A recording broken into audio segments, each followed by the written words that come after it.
શ્રી સહજાનંદ સ્વામી મહારાજની જય. તારીખ 22/6/2001 શુક્રવાર, શ્રી સ્વામિનારાયણ મંદિર, ભુલેશ્વર.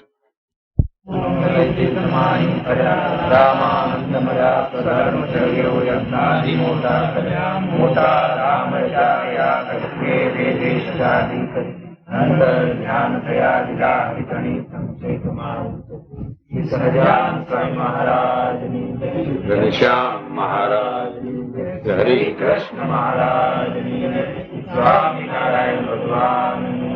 ઓમ નમો સ્વામિનારાયણ. હરે શ્રી સ્વામિનારાયણ હરે. શ્રી સ્વામિનારાયણ હરે. ધર્મ બે પ્રકારના હોય ને જ્ઞાન વૈરાગ્ય પણ હોય તો પણ ભક્તિ વિના સંપૂર્ણ ભક્ત કહેવાય નહીં. ને ચારે જ્ઞાની હોય એ બધા રહસ્યો ને એવું વાત જાણે, પણ પ્રેમ નથી હોય ભગવાનના સ્વરૂપમાં. જેવું પ્રેમાનંદ સ્વામી, મીરાબાઈ ને, નરસિંહ ને,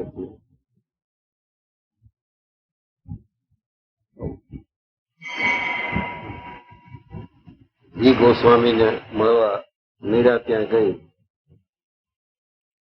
વૃંદાવનમાં. મીરા ઉંમર કેટલી હતી ત્યારે? ચાલો ગોસ્વામીજી મોટા છે એટલે મળવા જાવ. અને શિષ્યોએ કીધું કોઈ સ્ત્રીઓને મળતા નથી. કે મને એમ કે અહીં તો બધા ગોપીઓ જ વસ્તી હશે, અહીં પુરુષ સ્ત્રીના ભેદ છે વૃંદાવનમાં, જ્યાં કૃષ્ણ સદા ગતિમાન છે.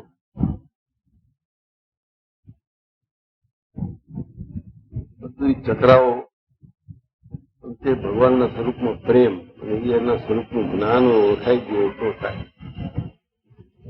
અણુની આજુબાજુ પણ માઇક્રો ન્યુટ્રોન પ્રોટોન ફર્યા કરે.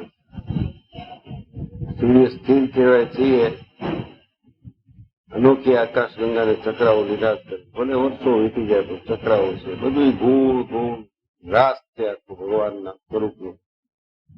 મૂવી કોન્સ્ટન્ટ લાઈવલી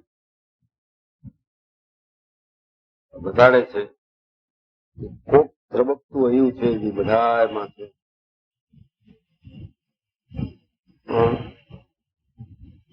આ જાણ્યું હોય તો પ્રેમ થાય. વિદ્વાનોનું કામ નથી.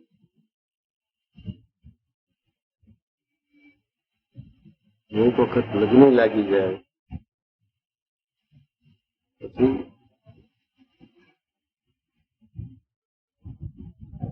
સંભાળવો ન પડે, એ યાદ આવે.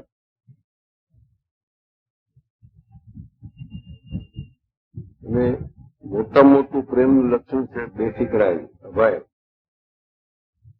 ઉપનિષદ, વેદાંત, શ્રુતિસ્મૃતિમાં સાર કાયદો હોય તો લીડર થાવ. મીરાએ રાજપાટ બધું છોડી દીધું અને ચમારને ગુરુ કર્યો. એને કેટલા બધા બંધન આડા આવ્યા. ભગવાનના સ્વરૂપમાં એવું હે ત્યાં બધાને ગણકાર્યું ને, અને પછી લજ્જા લોક શું કહેશે એ નહીં. આપણે બધાએ ભગવાન ભજીએ છીએ પણ આબરૂની બહુ દુઃખ છે. એવું શું કહેશે બોલ્યા નહીં કે બધા મિસકોટ કરે તમને. વસંતભાઈ બોલ્યા, હવે જો મને આબરૂની બીક હોય તો હું કહું કે હું ખુલાસો કરીશ. મારે શું ખુલાસાનું કામ છે? અરે હમ તો પ્રેમ મેં ઘનશ્याम पांडे છે. हमें क्या परवाह है कोई क्या बोल रहा है मेरे लिए, कुछ फिक्र नहीं है. કોઈનું સ્વરૂપ જાણવું હોય તો આવું થાય, નહીં તો પછી કેમ મારી સમજમાં આમ આવે છે શું વાંચ્યું એટલે નહીં. अब तो बात फैल गई जानत सब कोई, साधु संग बैठ बैठ लोक लाज कोई, मेरे तो गिर घर गोपाल दूसरा न कोई. આવું થઈ જાય ધર્મ પાડ્યો કહેવાય. આપણે ઓલી રૂઢીને ધર્મ સમજી જાય. તીખા નાયા જોયા ના નથી. આ બધું કરવામાં ઓ રહી જાય છે આખું મૂળ વાત.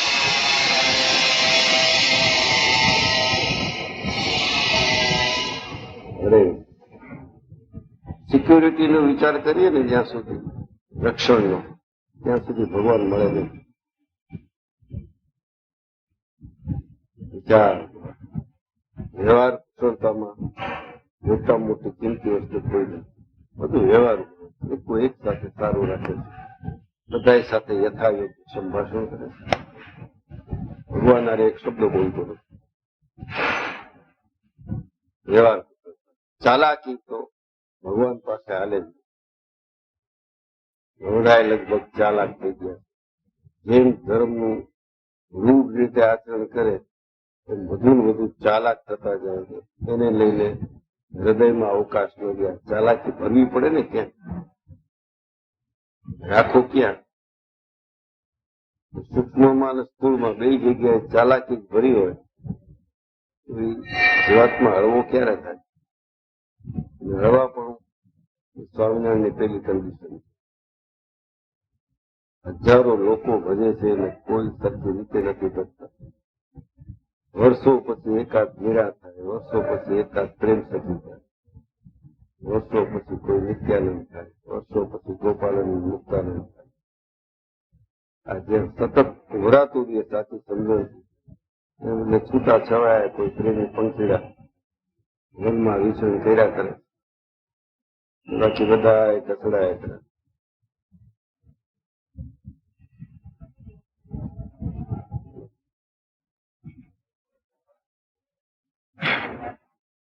અને જ્ઞાન વૈરાગ્ય પણ હોય તો પણ ભક્તિ વિના સંપૂર્ણ ભક્ત કહેવાય નહીં. ને એટલે કીધું કૃષ્ણ પણ બ્રહ્મા હોય છે તો ક્રિએટર છે, વિરંચી, સર્જનહાર, જગતની ઉત્પત્તિ કરનાર, એટલું જ્ઞાની કહેવાય. બ્રહ્મા હોય જો ભક્તિ વીણો તો એ તે છે કાળ કરીને, કાળે કરીને એનો નાશ થઈ જાય, ભક્તનો ન થાય. વર્ષો વીતી ગયા, સદીઓ વીતી ગઈ, મિલેનિયમ વીતી ગયા, પછી મીરા વૃંદાવનમાં ગઈ.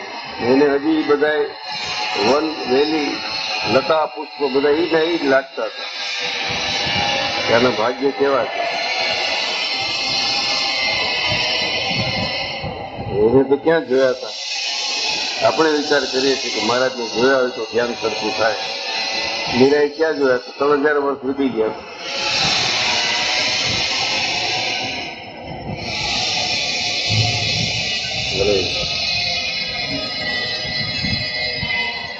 ભક્તિ વિના સંપૂર્ણ ભક્ત કહેવાય નહીં. ને ચારે હોય તો પણ શ્રીજી મહારાજની કૃપા વિના સંપૂર્ણ ભક્ત થવાય નહીં. હવે આ ચારે કાઢી નાખો, એકલી કૃપા કેમ આવે?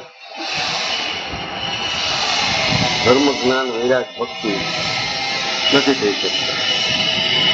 એવું કયું સાધન છે કે જેને લઈને મહારાજની કૃપા થાય? વિશ્વાસ, એનો જ આશરો એ રાજયોગ છે. ભક્તિ યોગ, જ્ઞાન યોગ, સાંખ્ય યોગ, કર્મયોગ બધાય કરતા રાજયોગ છે કે સમર્પણની ભાવના. ત્યાં જ ખામી છે મોટી. આપણું ટોટલ સમર્પણ થયું નથી.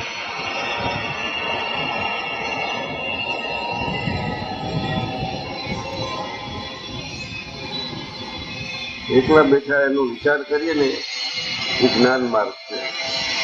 આપણે તો મંદિરમાં આવીએ ત્યારે જ એનો વિચાર આવે. જ્યાં એના વિશે કઈ વાત જ ન થતી હોય.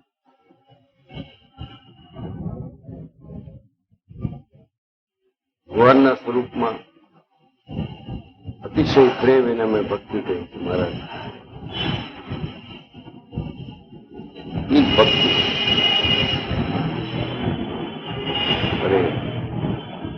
ઇતિ વાર્તા 450.